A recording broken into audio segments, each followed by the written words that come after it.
prova de física hoje no Enem, ela não é uma prova só dela. Não. Ela está dentro da prova de ciência e natureza.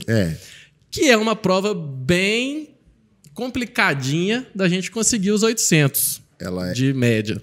A ciência da natureza. Da ciência da natureza. Sim. Porque não depende só da física. Então, já que nós vamos falar de física hoje, o que eu preciso estudar, saber muito de física, para ajudar a chegar nesses 800 da natureza? O que o Enem gosta quando fala de física, né? Ele quer saber a contextualização, né? Ele quer abordar problemas que fazem parte do nosso dia a dia.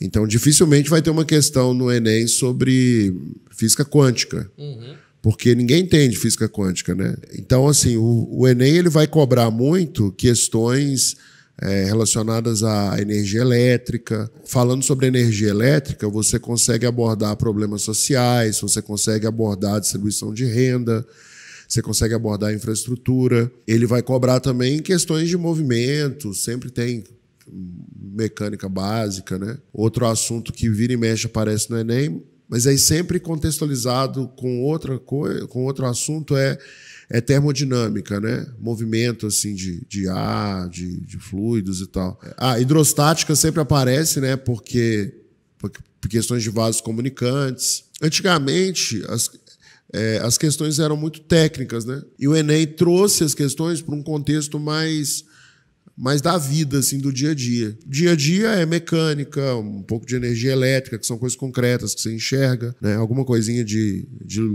luz, de ondas, mas sempre conceitos básicos. Isso é que é mais importante, entendeu? São sempre conceitos básicos. Significa que você não precisa se preocupar tanto com cálculos avançados para resolver os problemas de física do Enem. Isso é muito bom. Eu vou fazer o Enem. Faz sentido eu resolver questões de física no nível acima do Enem? Faz, mas não pode ser muito acima. Se você vai prestar o Enem, você precisa resolver questões do nível do Enem e um pouco acima, né? Por exemplo, nível da Unicamp, nível da FUVEST, que são um pouco acima das questões do Enem, mas também não é resolver demais, não, né? É importante, a pessoa que precisa resolver a prova de física do Enem, a melhor maneira dessa pessoa se preparar para aquela prova, além de resolver as questões do Enem, é resolver questões de alguns vestibulares selecionados do passado. Por exemplo, resolver as questões do FMG é muito bom. Resolver as questões da Federal de Goiânia, antes de ter o Enem, é muito bom. Resolver questões atuais da Federal do Rio Grande do Sul é muito bom, da Unicamp é muito bom, né? Agora, não precisa resolver uma questão do ITA, do IME, da AFA, para ir para o Enem, né? O problema da física, que todo mundo assusta, não é a física. O problema de muitas dificuldades dos alunos é que eles não traduzem o português para a física. Você concorda comigo? Sim. Então ele vê lá as 3 fórmulas de movimento retilíneo uniformemente variado e não traduz aquilo para o enunciado, não sabe qual usar. Não consegue relacionar o problema que está sendo apresentado com as ferramentas que tem para resolver o problema. Tipo, você está falando as fórmulas. Isso, exatamente. É um problema de interpretação de texto, né? Primordialmente. E também é um problema de treino, né? Porque vão aparecendo várias questões que te colocam numa situação que você tem que usar aquelas fórmulas, né? Que você aprendeu. É interessante você entender o que significa a fórmula. Se você entende o que significa a fórmula, você já consegue fixar o conceito, porque a fórmula é uma síntese do conceito, né? Olha que interessante isso. A fórmula é uma síntese do conceito. Se você entende o conceito, fica mais fácil você entender a fórmula. Se você entende a fórmula, você consegue decorar aquela fórmula. Só que você não decora assim por decorar, né? Você decora porque você entende o conceito, sabe o que significa. Eu entendo assim, né, que a física ela tem uma variação de dificuldade de acordo com o nível que você está. Então, por exemplo, quando você está começando a estudar física, entender o conceito não é algo muito complexo, porque os conceitos são simples no início. E aí, depois, o seu desafio é fazer usar uma palavra de física, fazer uma modelagem matemática daquele problema, né? Escrever as equações que descrevem aquele problema e resolver as equações para chegar num valor. Aí isso é difícil, porque tem que saber matemática, tem que saber interpretação de texto. Dependendo do problema, dependendo do vestibular, sei lá, o vestibular do ITA, o vestibular do IME, o vestibular da USP, Unicamp, principalmente questões abertas, você tem cálculos complexos envolvidos. E aí entra um negócio que você está falando, né? que a pessoa, o problema dela não é físico, o problema é fazer a conta. Mas é uma matéria legal pra caramba, assim. É uma matéria legal. Agora, o pessoal fala, a física é muito difícil, assim, já foi pior. Mas também era bom, né? Porque saber física te dá um entendimento sobre o mundo que está ao seu redor. Os maiores questionamentos que existem na física é: eu entendo a teoria, eu li, eu assisti a aula, eu entendi tudo que o professor faz. Só que eu cheguei lá, eu não consigo usar. Na primeira questão, eu já não consigo usar a teoria, não consigo interpretar.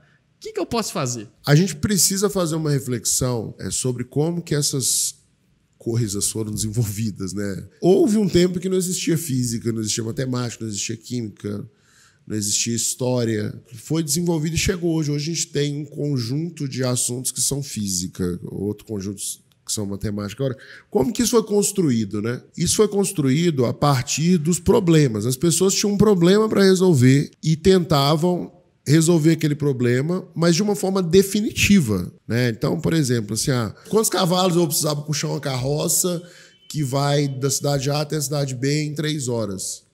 Né? Se for um cavalo só, ele vai conseguir puxar uma carroça de um tamanho. Se for 4 cavalos, eles conseguem puxar uma carroça maior e tal. E os caras tinham esses problemas assim para resolver. Isso é um problema de física, né? E o cara não pode ficar testando toda hora. Então, eu vou pôr um cavalo, ver quanto tempo que demora. Não deu certo. Agora volta aqui, põe 2, vamos ver se dá.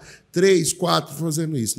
Não dava para fazer assim, né? Aí os caras criaram uma solução para aquele problema. Uma solução definitiva. Que você fala assim, eu quero ir da cidade A para a cidade B, você dá a distância entre as duas cidades, dá o peso da carroça, dá o tipo da carroça, e aí sai como resposta a quantidade de cavalos que você precisa. O conhecimento surgiu a partir dos problemas, surgiu para resolver os problemas. Nesse exemplo que você deu, vem primeiro o conhecimento em busca de um problema. Aí a pessoa não entende mesmo, entendeu? Talvez, se ao invés de ensinar a teoria, fosse apresentado o problema para a pessoa, aí a pessoa conseguia resolver lá do jeito dela, e depois fala, beleza, você conseguiu resolver desse jeito? Vem aqui que eu vou te ensinar um jeito mais fácil. Você quer aprender? Aí a pessoa fala, não, eu quero, eu não sou bobo, eu vou ficar aqui perdendo tempo, entendeu? Então, acho que é por causa disso, sim, porque o problema, ele vem depois da teoria, e o certo seria expor a pessoa ao problema primeiro, para depois ensinar ela a resolver aquele problema. E assim ela vai aprender a resolver outros. E sim, é um caminho espetacular, o famoso estudar pelo erro, às vezes, certo? Identificar o que você não entendeu, por que você não consegue resolver aquilo.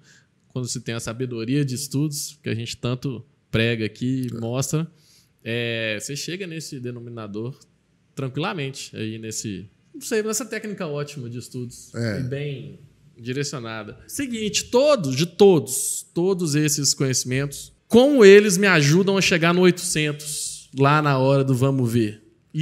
Todos os conhecimentos também podem ser aplicados fora da física, inclusive, né? Sim, essas estratégias. Então, essa pergunta é mais importante, né? Como que isso que a gente discutiu hoje vai ajudar a pessoa a alcançar os 800 no Enem, né? Primeiro que vai ajudar a pessoa a alcançar os 800 naquela prova ali de ciências da natureza, né? Porque é lógico que biologia tem gente mais competente do que nós para falar aqui, né? Mas pelo que a gente conversa, o que eu vou falar vale para as 3.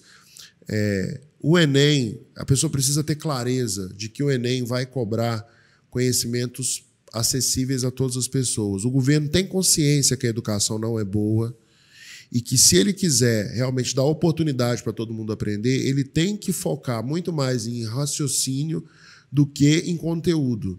Então, o governo vai privilegiar conteúdos que sejam acessíveis às pessoas, tanto por livros quanto pela própria mídia, e que exijam um pouco mais de raciocínio. Sabendo disso, qual que é a conclusão e que vai ajudar a pessoa a tirar 800 no Enem? Ela deve focar mais no conhecimento básico, focar nas primeiras páginas dos capítulos dos livros de ciências, né, de química, física e biologia. 800 no Enem, ao invés de investir muito tempo em assuntos complexos, invista nos assuntos mais iniciais, mais elementares, que aí sim a pessoa vai conseguir tirar 800 no Enem, né?